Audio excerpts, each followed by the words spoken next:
আসসালামু আলাইকুম।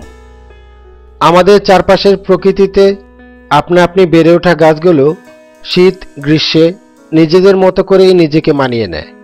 এদের সুবিধা হলো এরা প্রকৃতির শতভাগ সান্নিধ্যে থাকে, আর টবের গাছগুলো থাকে অনেকটা সীমাবদ্ধতার মধ্যে। এখানে মাটি, পানি, আলো, বাতাস সবকিছুই সীমিত। বাগানের গাছগুলো প্রতিদিন পানি না পেলেও কোনো না কোনোভাবে হয়তো বেঁচে যাবে, কিন্তু টবের গাছগুলো বাঁচবে না। অত্যাধিক গরমে কিছু কিছু গাছের ক্ষেত্রে খানিকটা বাড়তি যত্নের প্রয়োজন পড়ে, বিশেষ করে আমাদের ঘর বা বারান্দা কিংবা ছাদের গাছগুলোর। এই গরমে কিভাবে আপনার বাগানের যত্ন করবেন তা জানাতে আমার বাগানের নতুন আরও একটি পর্ব নিয়ে আপনাদের সামনে হাজির হলাম আমি মোহাম্মদ মাইনুদ্দিন।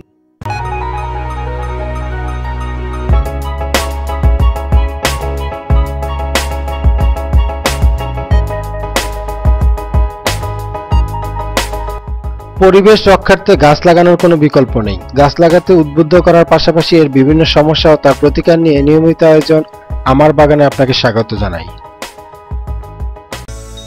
গাছের যত্ন আত্মি যে শুধু গরমেই করতে হয় এমন নয়, সারা বছর কম বেশি পরিচর্যার প্রয়োজন। গরমে ছাদ কিংবা বারান্দার গাছগুলো বেশ ঝুঁকির মধ্যে থাকে। অতিরিক্ত তাপে পানি শুকিয়ে মরেও যেতে পারে। এই কারণে অতিরিক্ত তাপমাত্রায় সকাল থেকে 2-1 ঘন্টা রোদ লাগার পর গাছগুলোর জন্য ছায়ার ব্যবস্থা করতে হবে। নিয়মিত পানি সেচ দিতে হবে। এই মৌসুমে সকাল বিকাল 2 বেলা পানি দিলে সবচেয়ে বেশি ভালো হয়। তবে চওড়া রোদের সময় গাছে পানি দেওয়া যাবে না। আবার গাছের গোড়ায় সরাসরি পানি না দিয়ে একটু দূরে দিতে হবে। গাছের গোড়ায় সরাসরি তীক্ষ্ণ ধারায় পানি পড়লে গাছের ক্ষতি হতে পারে। তাছাড়া দীর্ঘ সময় ধরে গাছের গোড়ায় পানি জমে থাকাও ক্ষতিকর। গরমের সময় সবচেয়ে বেশি নজরদারি করতে হয় টব বা বস্তায় রোপণ করা মৌসুমী শাকসবজিগুলোর উপর। এই মৌসুমে চাষ করা শাকসবজির মধ্যে অন্যতম হচ্ছে বরবটি, করলা, শসা, ক্যাপসিকাম, ডাঁটা শাক, কলমি শাক, ঢেঁড়স, পুঁই শাক, পাট শাক, পুদিনা ও থানকুনি। আশেপাশের বিভিন্ন নার্সারিতেও এসব গাছের চারা এখন মোটামুটি সহজলভ্য। এই ধরনের শাকসবজির জন্য খুব বেশি গভীরতার মাটি বা বেড প্রয়োজন হয় না।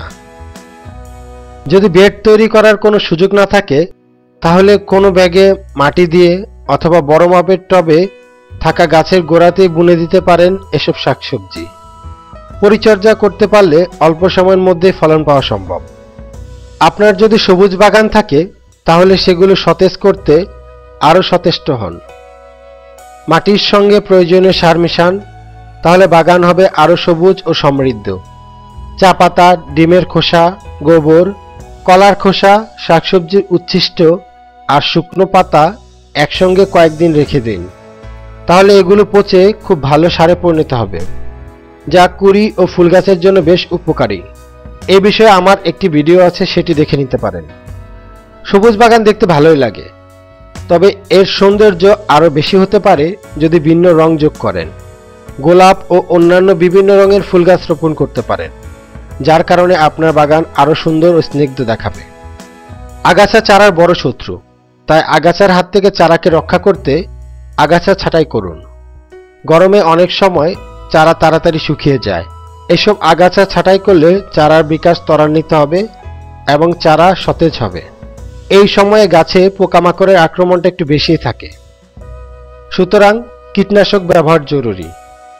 রাসায়নিক কীটনাশকের চেয়ে প্রাকৃতিক এবং স্বাস্থ্যসম্মত কীটনাশক ব্যবহার করাই ভালো। নিজে বানিয়ে নিতে পারেন কীটনাশক। আমি আপনাদেরকে দেখেছিলাম নিম পাতা দিয়ে কিভাবে প্রাকৃতিক কীটনাশক তৈরি করতে পারেন। অনেকের কাছে হয়তোবা নিম পাতা সহজলভ্য নাও হতে পারে। সেক্ষেত্রে আপনার বাসায় হাতের কাছেই আছে এমন উপাদান দিয়ে কিভাবে কীটনাশক বানাতে পারেন তা দেখাবো আমার পরবর্তী ভিডিওতে। আপনি যদি এই সব কিছু সমন্বয় করতে পারেন তাহলে আপনার বাগানটি হয়ে উঠবে একটি আদর্শ বাগান। আমার পরবর্তী ভিডিওগুলো পাওয়ার জন্য এখনই জাস্ট আমার ছবির উপর ক্লিক করে আমার চ্যানেলটি সাবস্ক্রাইব করে রাখুন।